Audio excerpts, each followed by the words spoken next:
You wanted the best. You've got the best podcast. The hottest podcast in the world. The Chris Voss Show, the preeminent podcast with guests so smart you may experience serious brain bleed. The CEOs, authors, thought leaders, visionaries, and motivators. Get ready. Strap yourself in. Keep your hands, arms, and legs inside the vehicle at all times, because you're about to go on a monster education roller coaster with your brain. Now, here's your host, Chris Voss. I'm host Voss here from the ChrisVossShow.com. There you go, ladies and gentlemen. Welcome to the big show. We certainly appreciate you guys being here. As always, the Chris Voss Show is the family that loves you, but doesn't judge you, at least not as harshly as your mother-in-law, because, you know, I don't know, you're just never going to get on our good side, dude. You screwed it up a long time ago, and just give up. That's probably the thing to do. That or refer to the show. Tell her to go to goodreads.com/Chris Voss, LinkedIn.com/Chris Voss, YouTube.com/Chris Voss, Chris Voss won the TikTokity. And, you know, maybe she'll be happier with you because you're like, well, at least that idiot listens to a really smart show. But as always, we bring you the people who share with you their cathartic moments in life, their lessons in life, their journeys of life, and all the things they go through so that they can help you lead your life better. Maybe give you a shortcut that they learned through their experience of what they went through in life. Today we have Rashmi Airan on the show. She's going to be talking to us about her journey and how she inspires and motivates people and gets them interested in doing better with their life. She is a captivating speaker, consultant, and catalyst for transformation with a mission to foster organizational cultures centered around authenticity. Her powerful story transcends the pitfalls of unknowingly making a life-altering decision. It's a tale of leadership, core values, and decision-making capable of creating a safe haven for courageous and often challenging conversations. So let's get into it. Welcome to the show, young lady. How are you? I'm great, Chris. Thanks. How are you? Thanks for having me on. There you go. I'm just flipping between screens here. So give us a .com. Welcome to the show. Tell us .com where people can find you on the interwebs. So I am at rashmiairan.com, RASHMIAIRAN.com. But in true transparency, I am in total reconstruction of my website. So, you know, everything's a work in progress as always. So, but that's where I'm at. There you go. So give us a 30,000 overview of what you do and how you do it. Yeah, so I now do keynote speeches, virtual, of course, as well. A lot of workshopping and leadership, I would say C-suite work, as well as a speaker in residence program, which encompasses sort of an ongoing program with corporations and organizations. I used to be an attorney. So my story is that I was an investment banker, then I was an attorney, Ivy League educated, had my own practice, and years later ended up in federal prison. Wow. So it's been a life. Yeah, that's quite, you're going the wrong way there, I think. Well, depends on how you look at it. That's true. You learn from these things in life. Always. Mm-hmm.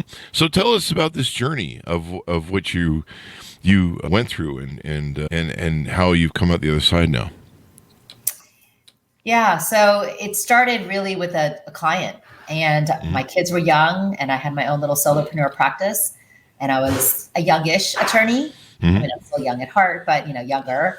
And I was pounding the pavement. My husband at the time was a firefighter, so I was really muscling my way, trying to get business. And I had a client that was doing some creative transactions. And, you know, if you take yourselves back to 2007 and 8, before the crisis, before the market dropped. So it was in that time period, and I live in South Florida. So South Florida was no stranger to this. And ultimately, I ended up sort of laying in bed with this guy, didn't ask any questions or didn't ask the right questions. Really, I wanted this client so badly that I didn't ask the right questions. And 15 months later, after I had done about 200 closings with him, and along the way, there were moments where like my gut was screaming at me and I just didn't want to listen. And I kept shutting it down and saying, you know, I just didn't want to hear my inner voice. So fast forward 7 years later, I got indicted for bank fraud. Oh, wow.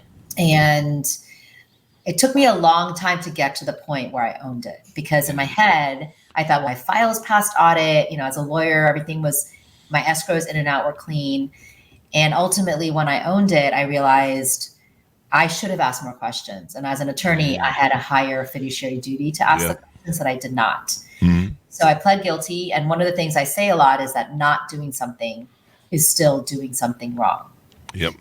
Ultimately, I was sentenced to prison. I served 6 months of a year sentence. And when I came home, honestly, at first, I just wanted to help people with my story. The judge wouldn't even let me make money doing it. For 3 years, Wow. I probably gave 300 speeches over 3 years, never made a cent. Wow. I did it really because I thought to myself, if I can help one person every day, learn from my experience and never go through and make those same bad decisions, then this is my pay it forward. This is my redemption.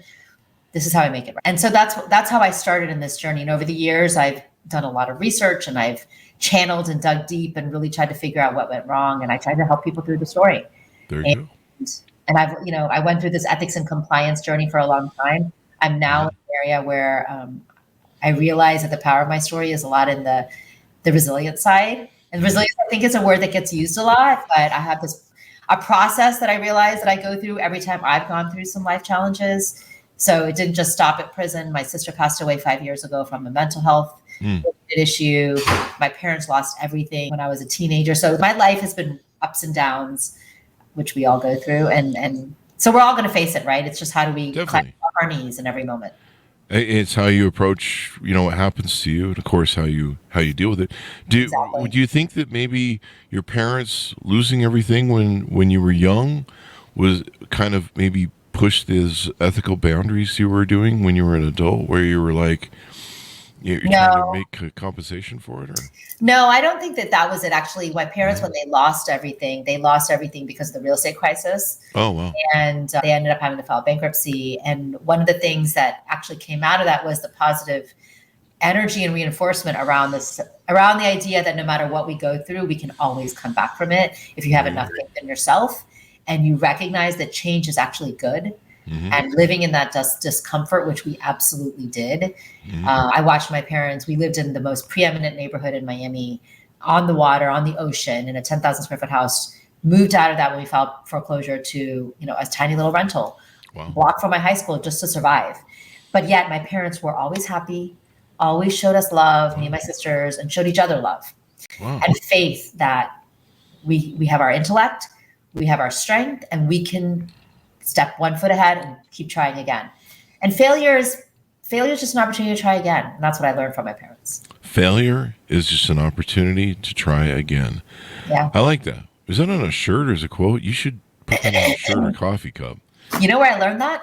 Where? I learned this. Well, I've obviously learned it from my parents, but I've had the chance to do some work with Armando Christian Perez, Pitbull, the artist. Of course, he's Mr. 305. I live in Miami, and we are friends. And I have worked with him. I've spoken for his school, and been his commencement speaker at his school. And the first time I heard him speak was at a Tony Robbins event, actually. And he got up on stage and he was sharing his journey, which I didn't know. And he was the one that said, something to this effect, that failure is just an opportunity to try something new again. I'm not putting words into his mouth. I don't remember the exact words, but that was kind of what it was. So it stuck with me. And it really is. It's just something, it's an opportunity. It's like I see failure as an opportunity. And if we're not trying to fail, we're not trying hard enough, is how I see it. I like that too. That would be a great cup as well, or shirt. If you're not trying to fail, you're not trying hard enough. I really like that. That's awesome. That is great, actually, because that's really, if you're an entrepreneur, if you're trying to be successful, you have to push those boundaries, because if you're not trying hard enough, you probably won't go anywhere. Yeah. So you have a mantra or program, I guess, called Rise Through It. Tell us about that. Sure. So I really believe, most leaders today think that we have to rise above anything that happens and then you just keep going on. I don't agree. I actually believe that the truth is that we have to rise through it. We have to rise through whatever we're going through, the discomfort, the uncertainty, because in that granular is where we grow. We strategically learn things about ourselves. So I've established a process, and I would say I didn't really establish it. I just deconstructed what I do, what I've been doing for years, and what my parents have been doing for years. And it's a 3-step process. So the first step is you accept and embrace the moment. Like actually acknowledge what you're going through and take ownership of that moment. So for me, when I was going through this whole process of investigation, sentencing, and then prison, I didn't have a choice. I just had to accept it because it is what it is. Yeah. Once you acknowledge and own it, then the second step is to let go. there are 4 pillars to let go. You got to let go of ego, which is hard. We live in a place, in society, in a world of ego. And I'm going to tell you that there were moments where I was like, thank God nobody can see me in this prison wear, in handcuffs and shackles. Yeah. But when you release the ego, you actually find enlightenment. And you can actually dig deep and find yourself and understand who are you. The second is you let go of fear. Fear is paralyzing. We dread the uncertainty. And when you can let go of that fear, you actually find your courage. The third is you let go of control. So we try to control every moment. We want to control how much money we're going to make tomorrow. We want to control who our clients are. We want to control our relationships. But if we can let go of control, and I am a control freak, so I try not to be in control all the time. And it's been a journey. But when you let go of control, you find conviction. And if you can find conviction, by the way, there's a play on words there, right? Because I was convicted. But when you find conviction in yourself, that allows you to actually learn and grow. There you go. And the last is you let go of judgment. One of the biggest lessons I learned is that I was absolutely passing judgment on other people in my, I call it my former life. And when I had to spend 23 days in a county jail. And there was this moment where I was singing and dancing and sleeping and praying with these women that I recognized I would have absolutely passed judgment on these people in my former life. And I would have thought I was better than them because I was educated and I was an attorney and I come from a great family. And, when you learn to release judgment of others and of yourself, of course, you find grace. There you go. When you can understand, I got to a point where I recognized we are all humans. We are all drops from the same ocean. And how dare I pass judgment on others? True. So when you let go of judgment, you can actually find grace. And then the third step is you take a bold step and act with courage. And when you can act with courage, that is where the change happens, right? In that discomfort, you come out of it by going through it. You come out of it then and create change. And that's my process. It sounds like something changed behind you in the crash, so it's definitely working. That was my 19-year-old, truth be told. He was trying to get my attention and distract me. There you go. A couple of the formats that you talked about are essences of Stoicism. So this is, the letting go and all those things. And so these are really important aspects. I guess what you really help people do too is take away that ego, because that's a real way of cutting that ego away is a real way to get to self accountability, right? Yes. And kudos to you for being self accountable.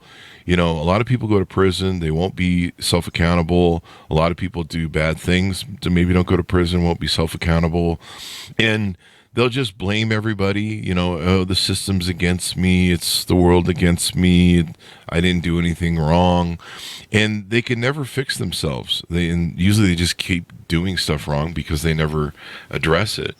And kudos to you for having that ability to go, okay, learn my lesson, I'm going to do better, I'm going to atone for my sins, I'm going to do work to try and there's a word you use that Michael Cohen uses on his podcast, I think, for basically redemption, and work towards it. And I think that's great. And it sounds like you really help people, focus on that, because if you can't be self-accountable, you can never fix your problems. I think that it's sort of a pandemic in our society. I mean, I don't want to use pandemic lightly, but it's definitely something that most people are so worried about. What are people going to say? What's going to happen to my reputation? What's going to happen to me? And there's this idea that we have to pretend to be who we're not. We have to pretend to have this aura of perfection around us. I absolutely, as a kid, tried to be the perfect kid all the time. So I'm 52. To this day, I've never tried a drug. I've never smoked a cigarette. Because I was always trying to be the good girl. I mean, look, it's a good thing, right? But I am such a good girl, and I was absolutely the girl that colored between the lines and was always on this straight and narrow path until I wasn't. Yeah. And when we can actually recognize that the entire purpose of being humans on this earth is to be fallible. We are meant to learn lessons in this lifetime. Yeah. That is the human experience. And fortunately or unfortunately, I was able to learn this through my through this really hard period of my life. And obviously I've read a lot of books, and I've prayed a lot, and I'm surrounded by people that love me and have poured their unconditional love into me and believed in me, and helped me understand that my self-worth does not lie in my achievements, or where I went to school, or how much money I was making, but really lies in who I am as a human. There you go. That sort of revelation and understanding has been so life-changing for me. And my hope is that as I continue to, share stories and spread my mission and values around the world, more and more people get that strength from within to do the same for others. There you go. That's so important that people need to learn, and you can't fix yourself, you can't grow until you address your issues and focus on them. So you do consulting now, where people can book off your website. Talk to us about what sort of clients do you work with? Do they need to have a minimum net worth? What do they need to be doing? What's a good fit for you? Sure. Thanks for asking. So, I'll start with the keynotes. Keynotes I do small, big, all around the world for all types of, global corporations and associations and, all types of conferences. The consulting is actually really interesting. I would say my sweet spot is leadership consulting for C-suite and executive teams. And what I focus, sort of a byproduct of what happens when people hear me, is it's like I give people permission to be vulnerable, and I open the door to having really hard, difficult conversations. And so I would say the work that I do that's most valuable is a team building, core values, accountability, leadership workshop. And I've done half-day retreats, full-day retreats all over the world. And there's no net worth. Obviously there is a cost to my full days and half-day programming, but it's more, I want to work with people that want to create better trust within their environments and really take their teams and their organizations and their executive leadership groups to the next level. And I incorporate a lot of my research that I've done around behavioral ethics and behavioral psychology into the work that I do, as well as leadership, obviously lessons and things that I've learned over the years. There you go. And so people can reach out to you on the website, to talk to you, handshake with you, see if it's a good fit. What are some challenges you find that people are resistant to going through some of the things that you talk about, where, being self-accountability or being vulnerable? What's the old saying, like with Alcoholics Anonymous, first you have to admit you have a problem before you can address it. It's interesting. I'm going to give you, without giving the name of the company, I'll give you an example. I was working with a large Fortune 100 company, and they called me in to do a day-long retreat. And it was in another country, and there were a lot of gender issues. And so the person that called me in, there were gender issues as well as leadership issues and trust issues and accountability issues. But the woman that called me in to lead this full-day retreat, who was the leader, was a woman, but it was a patriarchal kind of dominant, not only corporate culture, but also in that country was a very corporate, male-dominated society. And there ended up being a lot of backlash after the full-day retreat, which didn't come out in the full day. It came out a couple of weeks later, and I had to hear about the backlash. And it wasn't that I didn't, it was more like a gender conflict. So these are really interesting challenges, I think, because people on the day of, sometimes I'm trying to get them to talk about really personal and vulnerable things. And nobody talked about the challenges that they thought they were feeling about this gender issue until after the fact it came up in question to me. So, that's an interesting challenge to me, because I think I'm always really, I would say, supportive of my clients and the teams to let their guard down, to be vulnerable in the moment, which is why I always start out with, the CEO, whoever the top executive is in the group, to start with the sharing. I would say another challenge is I've done some work with municipalities, and there's a lot of bureaucracy in municipalities, and interestingly, shocking, right? But so interestingly, when you're working with municipalities, especially departments of local municipalities, there's often, you'll have a department head that wants to do something and really wants to get, really elevate their team to the next level. But then you'll have somebody above them, like a county manager or something, say, we don't think that that's important. You don't really need to do that. So it's like you have a department head that's trying to improve leadership and improve, let's say, productivity of their team, but somebody from above just comes down and shoots it down. Yeah. And then, there become budget issues. It's typical government stuff. But it's interesting when you have a leader that you hire this leader to do a job to elevate their team. but then you're like putting them down and not letting them do what they believe they need to do for their team. So there are those challenges where, people aren't yet ready to understand that having these types of, whether it's a workshop or a half day retreat or a full day retreat, really will lead to substantive results, whether it's, financial results, team results, it's always going to lead to results. There you go. What do you find most people are struggling with? Is it the self-accountability? Is it the ego? What is it these days that people really have a hard time with, do you think, in their psychology?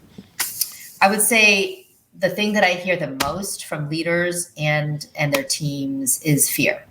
It's fear of uncertainty. And there's a lot of things right now in the world, right? Between the environment, the market, the economy. Obviously, if you're in the United States, there's political unrest and political uncertainty. But AI and technology is causing a lot of anxiety and uncertainty. And then just people are dealing with medical challenges. People are dealing with financial challenges, legal challenges. So we all will face that level of uncertainty in our lives. And that is the predominant thing that I hear across, which is part of the reason why I keep sharing with people this process that I've created, because it really helps us get through uncertainty. But that's what I hear across the board the most, this fear of the paralysis. Wait, I have to change. I have to engage in generative AI. And what if generative AI takes my job? And wait, I have to deal with new leadership. So there's constant iterations that we have to do in ourselves and our skills and our abilities. So that's the biggest thing I hear. There you go. Change is fearful. I mean, it's hard. It's the unknown. So people don't know where they're going to go through. Final thoughts as we go out on how people can on board with you and whatever we haven't touched on. Yeah, thanks, Chris. So I would say reach out. My email is easy. It's Rashmi@RashmiAiran.com. You can even call me, 305-772-8712. Like I said, the website's totally under construction, but it's RashmiAiran.com. And really just reach out, even if you have a question, want to sort of brainstorm a little bit about what your organization, your team, if you want to do some one-on-one coaching. I also do a lot of that. I get brought in to do some women's stuff as well, just because obviously that makes a lot of sense. And my story is really impactful. The thing I hear the most about my work is that it's so relatable, because I served time. I was a Wall Street exec. I was on Wall Street. I was an Ivy League educated attorney. I've been a professor. I'm an entrepreneur. I was a sales professional. Oh, I didn't even tell you, I sold Cutco knives as a kid, right? So I've had all these iterations of my life. But because I've been in so many different industries, I'm very relatable, can understand what any organization is going through just because I've been there. And having gone through the ups and downs of my own lives helps me interact with and relate to my audiences in such a powerful way that I know it's, years later, I'll get calls and emails like, oh my gosh, I almost did something today and I remembered you. And I'm so glad you gave me that, tip on what not to do or what to do. And so, there you go. But that's the best way. You've definitely lived by example on rising through it, and we make mistakes in life, and we have to account for them, and then we have to build something better. And then, of course, like what we do on this show, we say stories, the owner's manual to life. People share their journeys, and other people hear what they're going through, and say, this person sounds like they have a blueprint for me to deal with where I'm at right now. And also it helps to know that you're not alone. I think that's a big thing with fear, where people are afraid because they think they're on an island or it's just them. And there's a lot of people who go through the same challenges, go through the same dichotomies and challenges of life where they fail. And there are people that can help you out there. There are people that can say, hey, I went through this too. You're going to be fine. It's a little scary, but, trust me, I made it to the other side like you did. You made it to the other side of what you're doing. A lot of people that go to jail, they just end up recidivizing through the system over and over again because they never take accountability. Yeah. And so great story and wonderful thing. Thank you for sharing it with us. Thank you. It's interesting, Chris, you just said something that triggered something for me. I actually literally just before this, I was on a call with a new client and it was 4 women. And we got on the call and one of the women started sharing, I'm sorry, I had to move this, call because my daughter was going through something. And I said, well, tell me more. How old is she? What was she going through? Turns out that it was a mental health related issue. And we ended up having a 15-minute conversation amongst the 4 of us, how every one of us has been impacted by mental health issues. Wow. And so to your point, when we recognize that we're not alone, when we're facing something, it helps us not only understand and get advice on what else we can do and how best to be supported, but also not to feel so alone.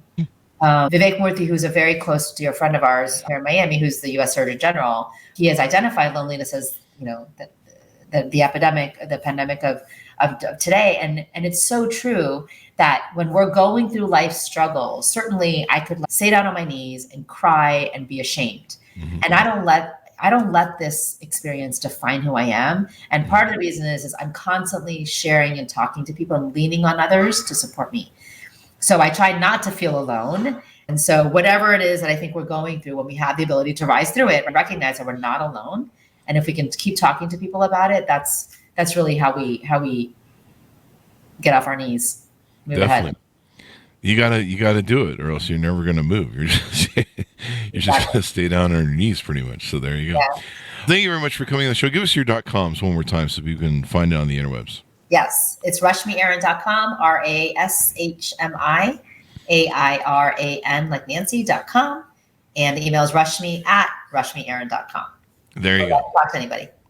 Thank you very much for coming on. Thanks, Ron, for tuning in. Go to goodreads.com/Chris Voss, LinkedIn.com/Chris Voss. Chris Voss, one, the TikTok, and all those crazy places on the internet.